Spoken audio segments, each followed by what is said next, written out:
Are you a man and you're worried about getting older and you're like, "Oh, I'm not 18 anymore, I'm not 21 anymore, 25 or whatever," and you're just like a little bit concerned? Well, today I want to share my perspective on this from recent reflection in the last year around this situation and what I've done. I want to share with you how you can, three tips if you're worried about this.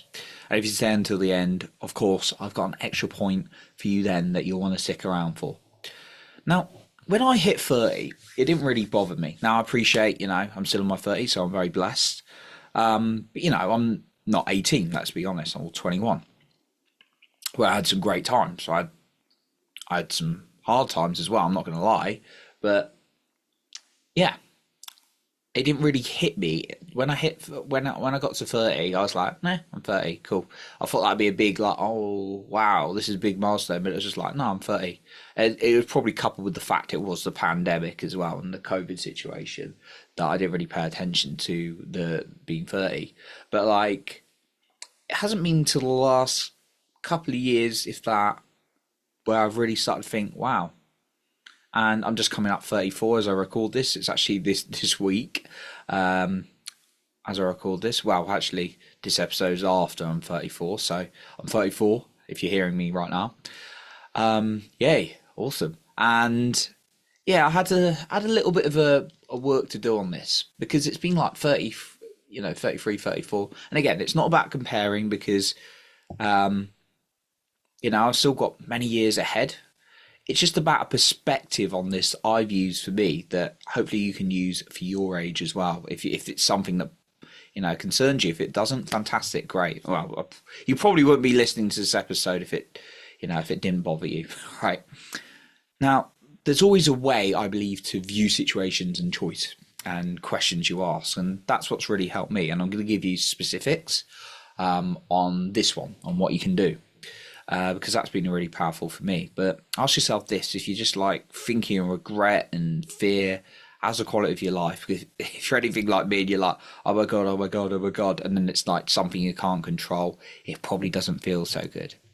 So here are my suggestions that have worked for me as I've worked through this. Number one, look at the choice of your questions. I made another podcast episode on this recently, but to quote Tony Robbins, the quality of your life is in direct proportion to the quality of your questions, right? So questions are really, really powerful in dictating your focus because they'll get you to focus in one direction or the other. So if you're like, oh my God, what's going to happen? Instead of asking yourself, oh my God, what am I so blessed to do at this age? And I can still do. And it's like, oh my God, what life experience have I got that I can now use for my good? It's completely different from, oh my God, I've only got another 5 years. What do I need to hurry up and sort or else everything's going to go wrong, right? Completely different question. So you always have a choice of the question. So start paying attention to the questions you're asking yourself as you worry about this, right? And then just write them down and then just look at some more empowering questions. And what you do is consciously ask yourself, 1 to 3 of those every single day. Don't make too many because else your brain gets overwhelmed, right? I'd stick to 1 and maybe 3 if you want, right? Just questions, high quality questions you can ask yourself every single day where the question is only going to lead to an empowering answer. The second one is more of a point that I heard from one of my teachers and I thought, wow, that's really good. There's a phrase that goes, the good old days, which is, I think it can be okay in my view if you're like thinking about some good times and you're feeling good and then you're like, we're gonna have more good times, right?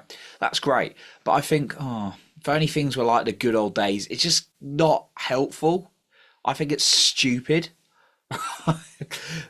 And my teacher said this. He said, not teacher at school, but like in the personal growth world, he said, the good old days are right now. I'll say that again. The good old days are right now. The only time is now. I miss the good old days. Well, you can't do anything about it, right? the good old days are right now, right? you're just in the present and you've got a collection of memories, right? Yeah, tap into those memories to find the feel good ones, right? And then obviously tap into anything that you need to work through that may be an emotional issue. But like, stop looking at like things like the good old days, because the good old days are right now. Think of it like that. You've got the whole like, and there's also another phrase that one of my really good friends, Jeff Murray, puts. I'm promoting Jeff here without even realizing I was going to, because he's an awesome guy. He puts on his Instagram every single day, saying the first day. This is the first day of the rest of your life, and he didn't make that up. I'm sure you've heard that before. It's a well-known phrase, but that for me is a really empowering one. It's like, wow, you got this whole. You're in the present right now, and the good old days are right now, and you've got this whole opportunity in front of you. And then the third point is have an exciting vision. When it's like, oh, all the good times are behind me, again, going back to the crap I was just saying before, when people think like that, and then like, oh, I've done all my best year, like those stupid things you say, or not you personally, but like people say in general, are like, oh, it's all in the past now. Oh, I've missed all my good year. Like, it's really not helpful. Like, again, tap into the feel good moments to bring it into the now. That's good, but it's like having like no vision is what I think keeps us lingering in the past. And when I've had like a vision, like something I'm excited about, if you listen to anyone who's happy, successful, got a lot of money, right, they've got a huge vision, right? If you listen to like the Jeff, I was listening to Jeff Bezos earlier because I study wealthy people every single day, or you listen to like people like Tony Robbins, you listen to like people like Oprah Winfrey, all these amazing like iconic figures, right? They've got a huge vision and they're always excited, right? They're always like, right, I'm going to do this. And you see people who've made enough money, they could just go on the beach and retire. They don't do it because their vision's huge. So start creating a vision. And you may be like, oh, I can't think of anything right now. Well, just try experimenting with things. Just try small things. And one top tip I'll give you on this is get yourself a coach, because coaches are skilled in asking you the questions that are going to get a deeper understanding of yourself as well, having been in that space in my life as well. My final point, the bonus point for you today, is this. It's a concept I learned from Peter Sage, and it's this. Contrast frames. Now, contrast frames are when you really appreciate what you got. And you're like, well, you imagine a worse situation, and then you're like, wow, I'm so glad I've got this one.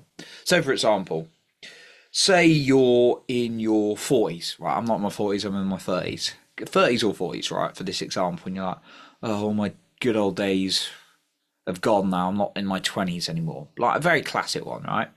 Now, imagine if you're like 90 years old and you're unfortunately no longer able to walk, and you'd love for anything to be back in your 30s or 40s. With all the opportunity, the fact you can move, all these kind of things. How do you feel? When I did this, I felt almost in tears. I was so grateful. I was like, wow, only 33 years old, 32, 33 years old, however old I was when I did it. Wow, look at all this opportunity I've got. Wow, I'm so blessed in order to move forward in my life. I've got many years. I'm so excited, like the world's at my feet. As opposed to being like, well, I'm not in my 20s anymore. I wouldn't want to be in the teenage years again, actually. Well, I'm not in my 20s. Like, how different are those two things? Wow, I'm so blessed to still be in my 30s or 40s or 50s or whatever. And I'm not like come to the end of my life. Now, if you're, older, that's awesome as well. You can think about like, what do you have and what like is great about what you've got right now? Like, what would be a worse situation that you're not in now that you're blessed to have? Again, it's not about trying to seek out everything that go wrong, but just look at what you've got being a current age. Why are you so blessed? Like, I've got so much opportunity in my life right now. Like, I'm just so excited. And like in the past, I've been like, oh my God, oh my God, oh my God. I'm not in my 20s. Oh, I'm getting there. I need to hurry up and sort my life out. Right? That's a completely different way of thinking about it. I'm just like excited now. So that's my final point for you as well. If you're getting worried about your age. So I appreciate you for being here. Thank you so much for listening. Just want to make in that episode because I know a lot of people get challenged. You know, it's another birthday. I've got a birthday coming up, which I'm excited about. Completely transformed my thinking over a number of weeks about that. And yeah, I appreciate it's a challenging issue, but thank you for listening today. And remember to lead with your heart, not with fear.